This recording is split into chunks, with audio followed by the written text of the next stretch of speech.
What if everything you've been taught about emotional intelligence is slightly wrong? What if the whole idea, EQ, emotional skills, emotional maturity, has been sold to you in a way that actually makes it harder to develop? Here's what I want to offer today. Emotional intelligence is not about being more emotional. It's not about talking through your feelings, staying calm at all costs, or being endlessly nice to people. It's about something far more useful than that. It's about learning to read the information your emotions are already giving you and then choosing what to do with it. That's a different skill, and it changes everything.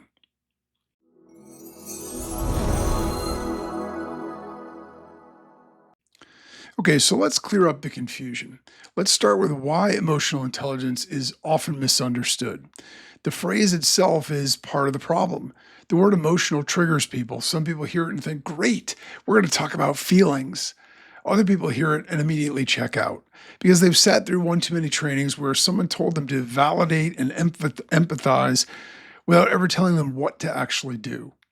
And both groups are working off the same wrong definition. So, talk about the common versions of EQ that people hear. It's usually stay calm, it's be empathetic, it's don't get triggered, be the bigger person. It's all about emotional control, it's all about emotional regulation. And those aren't wrong exactly, but they're incomplete. They describe the outcomes, not the actual skill underneath. The misconception is that EQ is about suppressing emotion or performing niceness, regardless of how you actually feel. So you always come across as in control. But people who are emotional are not necessarily high EQ, and people who are calm and logical are not necessarily low EQ. It all depends on their relationship with all of it. So in reality, some of those emotionally reactive people are low EQ because they're being run by their emotions. They're not working with them.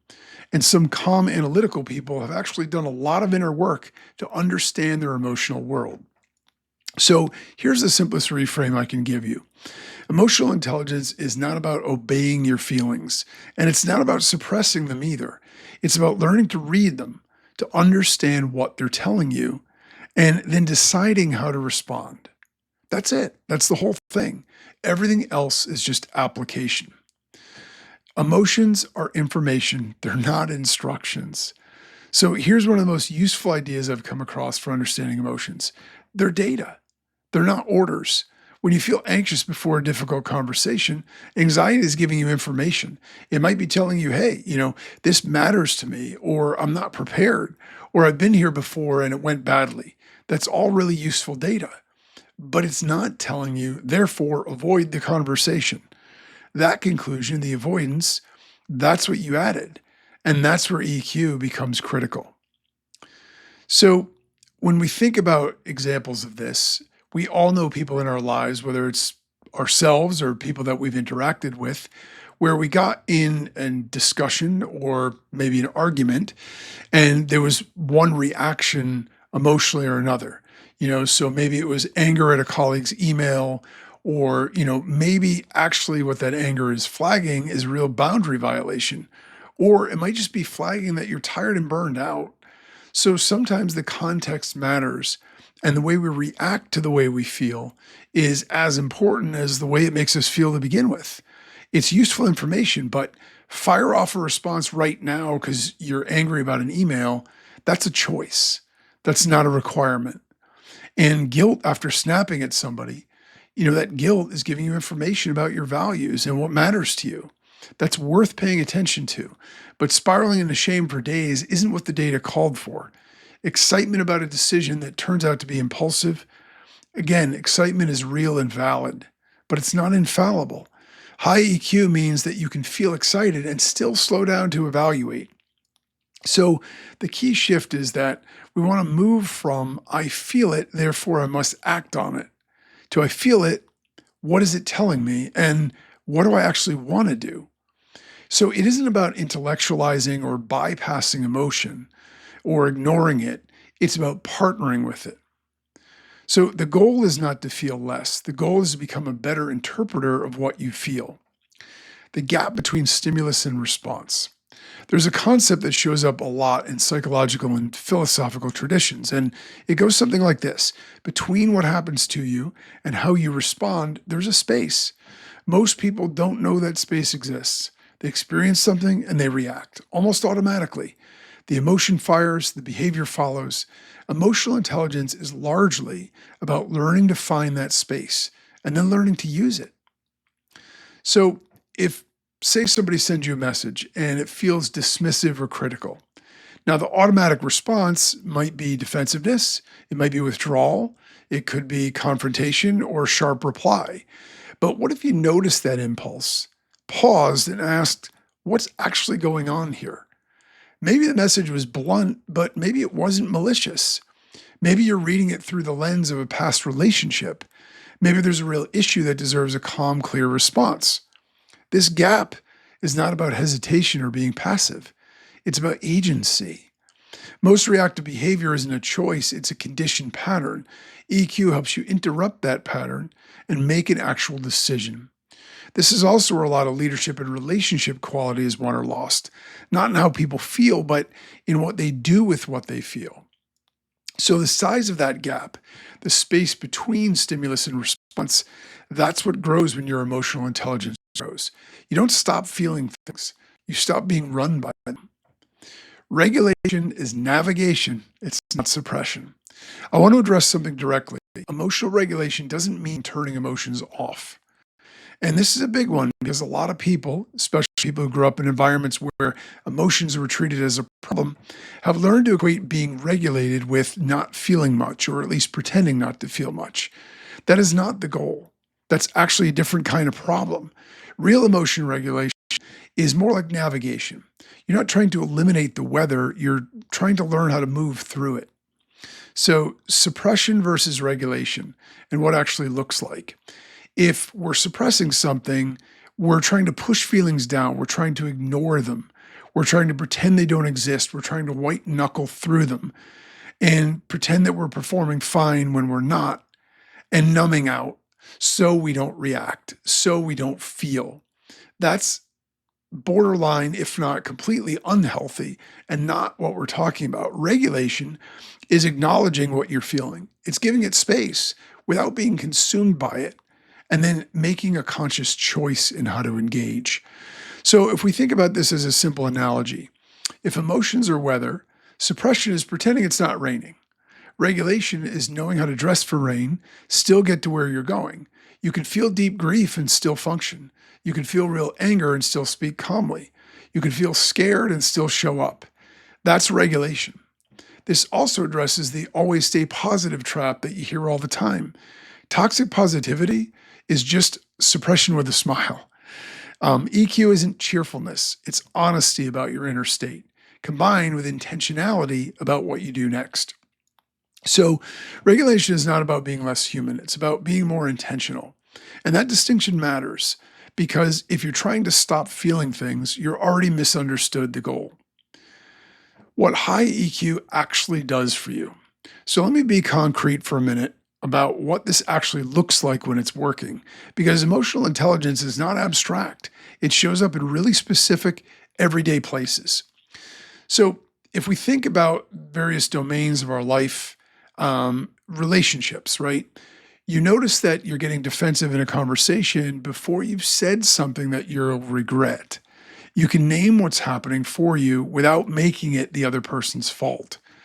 You stop reacting to subtext that might not even be there. So that's examples of regulation. In work and in leadership, you're in a tense meeting. Someone challenges your idea. Instead of reacting to the personal sting of it, you could separate the content of the challenge from your ego's response to it and actually elevate whether they have a point. And you can evaluate that as well. Decision making. When you stop making big decisions from fear, resentment, or the high of excitement, you learn to wait until you can access the part of you that's thinking clearly, not suppressing the feeling, but not letting it be the only voice in the room either. Self-trust, and this is a big one. When you understand your emotional patterns, what triggers you, what your go-to defenses are, what your emotions are usually trying to protect. You start to trust your own judgment more because you're not second guessing whether your reactions are reliable anymore. You understand where they're coming from. Parenting and close relationships. You can handle someone else's big emotions without either shutting down or getting swept up in them. That's co-regulation. It's one of the most underrated relationship skills there is. High EQ doesn't make your life easier in the sense of fewer hard things. It makes you better at moving through hard things, which is a completely different kind of easier. So how do we actually build it? How do you develop this? What does the work actually look like? Well, this isn't something you buy in a weekend seminar and then you've got it. It's more like a muscle. It gets stronger through regular use. So we want to start off with some practical starting points, and we want to make sure that this stuff stays accessible, and we want to keep it really, really simple because that's the best way to get started. So notice before you analyze, most people skip straight to explaining or defending their reactions. When you have a reaction, pause for a second. Don't say or do anything, regardless of what your impulse is, and just notice how you're feeling. Then, if you feel the need to explain or defend it, so be it. But pause first and make the conscious decision to do it. Because the first skill here is simpler, noticing before you analyze. If you notice that you have a feeling, you can name it to yourself. I'm feeling irritated right now. That act of noticing creates a tiny bit of gap that we talked about. And get curious about patterns. Don't get critical about it and beat yourself up. Get curious about it. What situations consistently trigger you? Is there a reason behind that? What's your usual move when you feel threatened, rejected, or overwhelmed? You don't need to overhaul your personality. You just need to know your patterns well enough to catch them in real time. Slow down the aftermath. After a reactive moment, an argument, a bad email, a decision that you regret, spend 5 minutes with it, not to beat yourself up, but to understand it. What were you feeling? What story were you telling yourself? What would you do differently next time? This is how you build the skill retroactively. Next time, you'll have this in your toolkit. Expand your emotional vocabulary. It sounds really small, but this actually matters. There's a big difference between I'm stressed and I'm actually scared, or between I'm fine and I'm quietly resentful. The more precisely you can name what you feel, the more clearly you can understand what it's about. And practice the pause in moments of intensity. That's the most important point. Give yourself one breath before you speak, send, or decide. One breath, that's it. That's the skill in its smallest form. So let's talk about some common mistakes that people make. Before we close it out, I want to flag a few of the traps that people fall into when they're trying to build emotional intelligence, because the road to genuinely high EQ is littered with really well-meaning missteps. Mistaking self-awareness for self-criticism. Noticing your patterns is useful. Cataloging all your flaws and feeling terrible about them is not EQ. That's just a highly articulate inner critic. EQ includes self-compassion, understanding why you are the way you are, without using it as evidence against yourself. Performing EQ instead of practicing it. You're saying all the right things in a difficult conversation while you're still being completely emotionally reactive underneath. That's not high EQ. It's a script. Real EQ is internal. It's not performed. Using EQ as a manipulation tool. Understanding emotions is powerful. That power can be used to actually connect and communicate better, or it can be used to manage and manipulate. One builds trust, the other erodes it. Thinking you've arrived. Emotional intelligence is not a destination. People with high EQ still get triggered. They still say things wrong. They still have hard moments. The difference is they don't stay stuck in the aftermath as long, and they learn from it. All right, let me leave you with this. Emotional intelligence isn't the ability to feel more or to feel less or to always say the right thing in a hard moment. It's the ability to know what you're feeling, to understand what that feeling is telling you, and then to choose consciously how you want to respond. That gap between what happens and what you do, that's where your freedom lives. And the good news is it's a skill. It grows with practice, and it compounds over time in ways that are truly hard to fully predict. In your relationships, your work, your decisions, your sense of self. You don't have to have it all figured out. You just have to start paying attention.